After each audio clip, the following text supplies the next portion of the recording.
بدوا باش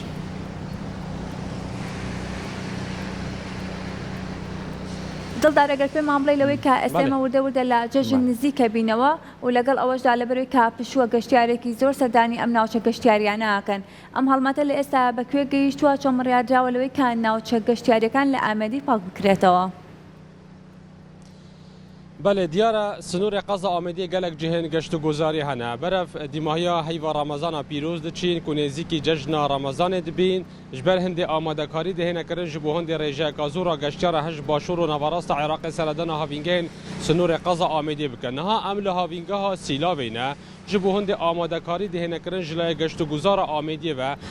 êk ji wan helmetên dihênekirin helmeta paqişkirinê li havîngeha Sîlavê. Yani li vêre niha ev helmeta dest pê kiriye ji bo hindê cihên geşt û guzarî bihêne paqişkirin nexasime havîngeha Sîlavê ku cihekê epnavûdeng e yani em şên bêjîn سەدان گەشتیا ڕۆژانە سەردانا هاوینگەها سیلاوێ dikin ji ber hindê yanî li vêre ev helmete çend rojeke dest pê kirî ji bo hindê ev cihe bihêne paqişkirin da ku pêşwazî geştyara bihête kirin lewra yanî min divê zanyarê zêdetir ji berpirsê nivîsîngeha geşt û guzara Sîlavê werbigirim kak Dilşad demê te baş wekû nivîsîngeha geşt û guzara Sîlavê çikar dikin Sîlavê Îşekêm xêrotnewt kirin welamê حملت پوقش کردن ابروکت سیلو و امید دست پید که اینکه خود حس کرد ابروکت تنه موی چنان موی جدی بدمویی که تو امی کورو بوری پوقش کردن گشتی آرد کی. چند روز اگه حملت پوقش کردن هاوینگ سیلو و اوری بوری آمیده کردی. بور که بعد 2 روز هم پی و ابروکت دمویی که انشالله. شهروانی و کمپانی بله بله. پیش بینی دکن یعنی گشتار بینه و دوره جبر کو دست پی کارزی بهاری و روزن جشنه. بله بله دهین. کارو بارد خو کرینه. بله هم برهوین بله. حمله حتی یعنی کنگی بردا حتی ایواری کنگی. بله حتی ایواری انشالله دیو بردام بیتو دیو دمویی کیت. یعنی گشت و گذاری همی دهنه فکرن. انشالله بله ما همیت تبلیغ کردین و همیت اوگادور کردین دهنه فکرین انشالله بزنا خوده. زور سپاس. بله وقت دیار کو آماده کاری هاتی نکردن لجهن گشت و گذاری آمدی گشت و گذار آمدی همی جه آگهدار کردن تایبتی خارنگاه و موتل جبو هند پیشوازی الگشتیار بکن لورا یعنی اوه نوا هاوینگاه سیلاوی دایه یعنی ویره پاقجی ده دراگرتن حملین پاقش کرنه دهنه کرن جبو هند گشتیار بهنه ویره اوه یعنی ریکا سرکیا پارزگاه دو که بو قضا آمدی و نحین دیرالو کو شیرازی زیجی البته ویره راج خلق گله گشتیار سردانا جهندین گشت و گزارید گل سنور نحیا دیرال کو گلی شیرانه الورا لورا یعنی بردو چند روزه که گشت و گزار آمدی گل شاروانی آمدی گل کمپانی پاقش کرنه هول دادن بردام اف جهنه پاقش کرن جبو هند پیشوازیا گشتیار بهته کرن وقت دیار جی کو سروشت آمدی سروشته که جوان و پاقش و سرنچراکش یعنی پیش بین دهته کرن هم دست پی کارزی بهاری هم روزن جشنینه یعنی گشتیار و سیرانی قصد دوره آمدی بکن یعنی پیش بینی دهته کرن رژه کازور سردانا و دوره بکن بله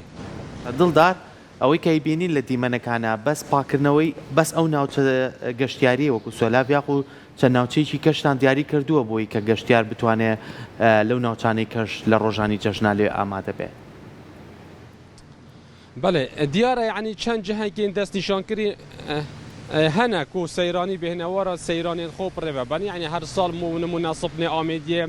سنور نحیا بامرن الاردنایا سنور نحیا شیرازیه اف جهه یعنی هات دست نشان کرد هر سال خلق جبلی کو گشتیار ناوراست عراق دین خلق که دی پیش بینی ده تکرن پارزگاه هندین حریم کردستان سردان وانجهام کرد لورا داخازیش خلقی ده تکرن اف جینگه به تا پاراستن به تا پاقش کردن جبر کو گلک جها یعنی گازنداوی چند ده تکرن گلک جها چینی خول و خاشق لکم بویا دیمانه که نجوانی هم شی بجی پیساتی ل پیدا بویا دا خازیش خلقی ده تکرن یعنی روزن جشن دا آماده کاری هاتی نکردنش ل فرمانگه پیوندی دار بکو ظرف انگلیشی رنمان سر خلقی بالا بگن دا کو اویجینگه پیس نکن جبر کو گلک جهان هان جهن گشتی تایبتی اف جهن سیرانی یعنی گلک هاتی نه پیس کردن خول و خاشق لکم بویا دیمانه که نجوان دایا دبر آمده جو وقت دیار جی کو جه که شین بجی سرنج راکش یه پالکش گلک گشتیار یان کو سیرانی قصداوی دوره دکه جبر کو جوانیا دیمنن و دوره یعنی هاوینگا سیلاوی جهه که سرنج راکش سالانه هزار هان گشتیار سردان وان جهان دکن جبر هنده داخازیا لان پەیوەندی داژ خەلکی ئەوە و ئەف ژینگەهە بهێتە پاراستن و ئەف جهێن گەشت و گۆزاریان ئەڤێن سەیرانی سەردانە لێتکەن بهێنە پاراستندا و ژینگەهەکە جوان و پاقش هەبیتن بەێ باشە.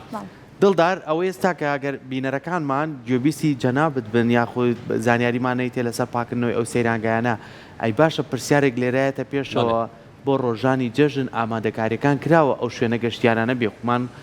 خواردنگەی لێیە بێخمان شوێنی گەشتیاری لێ کە خەڵکانێک بەڕێوەی ئەبەن ئەم شوێنانە بەکراوەی ئەبێت لەگەڵ ئەوەی کە خەڵک بتوانێت سەردانی بکات و بتوانێت لێ کاتەکانی بەسەر بەرێت. بله وەک بەرپرسە نویسینگەها گەشت و گوزارە ئامێدێژی بوومەدا دیارکردن یعنی ئەوان ئاگەهداریە هەمی خارنگە و موتێلا کردی یعنی ئەڤە بوو نمونە خارنگە هەن هاڤینگا سیلاڤێلڤێرە گەلک خارنگە هەنە گەلک موتێل هەنە هەمی ئاگەهدار کرینە ji بۆ هەندێک ڕۆژێن جەژنێدا ئەدڤەکری بن داک و پێشوازیە گەشتیارە بکەن یعنی پێشبینی دەهێدەکردن گەلک گەشتیار ji dîr bihê lewra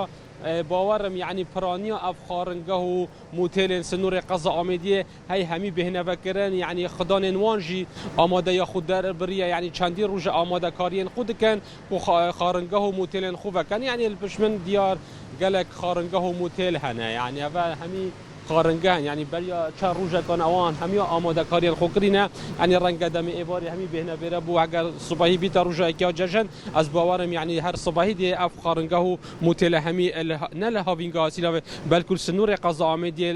شنبه سنور نحیا سرسن که اینشکل آشا و اف جهن هی کوگلک خارنگه و موتل هنه اف کافین هی باورم دی همی هنه وکرن جبر کو گشت و گذار آمدی دادیار کردن کو ما او همی آگهدار کرینه اف جهه بهنه وکرن بله